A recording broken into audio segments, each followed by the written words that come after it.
picture majesty, honor, and glory.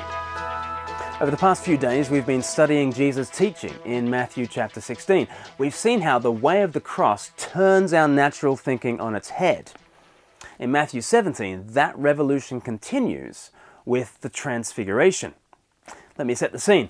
Peter has just declared Jesus to be the Son of the living God, and Jesus responds by declaring himself to be a human sacrifice. The glorious Christ must be crucified in shame. When Peter objects and tries to steer Jesus out of harm's way, Jesus identifies this as satanic. Peter's love of comfort and reputation is simply the things of men. The things of God entail a bloody death at the hands of wicked men. This is some of the most shocking teaching ever delivered, and Jesus gives his disciples a week to mull it all over. Then he takes Peter, as well as James and John, up a mountain. According to Matthew chapter 16, verse 28, this will be an experience of the Son of Man coming in his kingdom. I wonder what those disciples expected to see.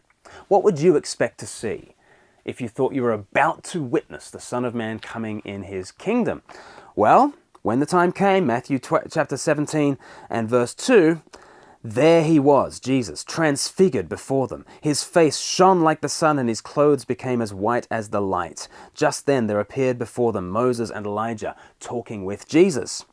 Peter said to Jesus, "Lord, it is good for us to be here. If you wish, I will put up 3 shelters, one for you, one for Moses, and one for Elijah."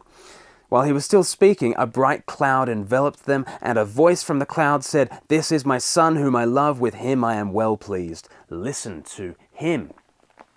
It is a strange experience. How should we understand it? Well, years later, Peter described the experience like this in 2 Peter chapter 1. He says in verse 16, "We were eyewitnesses of Christ's majesty, for he received honor and glory from God the Father when the voice came to him from the majestic glory, saying, 'This is my Son whom I love, with him I am well pleased.' We ourselves heard this voice that came from heaven when we were with him on the sacred mountain."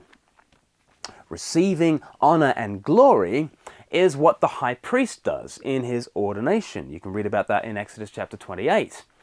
Also, the language of "you are my son" is very much like an ordination.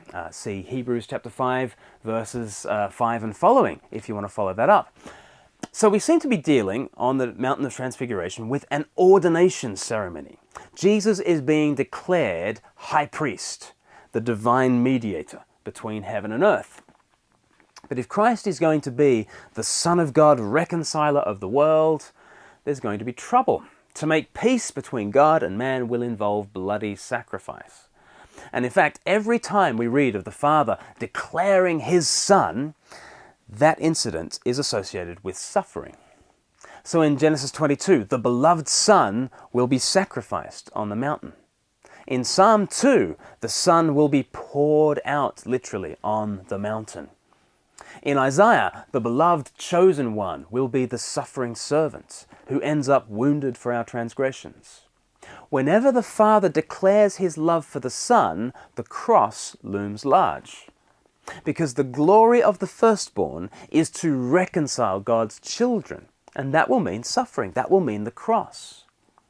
That's why Moses and Elijah appear with Jesus on the mountain. They represent the law and the prophets, but they also, they know something about suffering, don't they? Moses and Elijah, very much suffering prophets. And so according to Luke chapter 9, verse 31, they speak with Jesus about the exodus which he has to accomplish. That is what is discussed on this mountain of glory and honor, the exodus which Jesus must accomplish.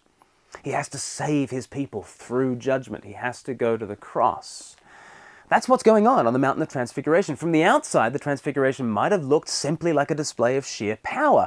There's the brilliant light and the heavenly voice. But you listen into that voice, and it's publishing Christ's death sentence. "Behold my Son, the sacrifice." Over here, Moses and Elijah, and they are discussing Christ's brutal death. Look at the high priest, and it's his blood that will bring peace with God. There is a brilliance There is a bright, shining glory to Jesus Christ. To see him transfigured is to see the brightness of the light of the world. But know this, the sun shines from a furnace of suffering love.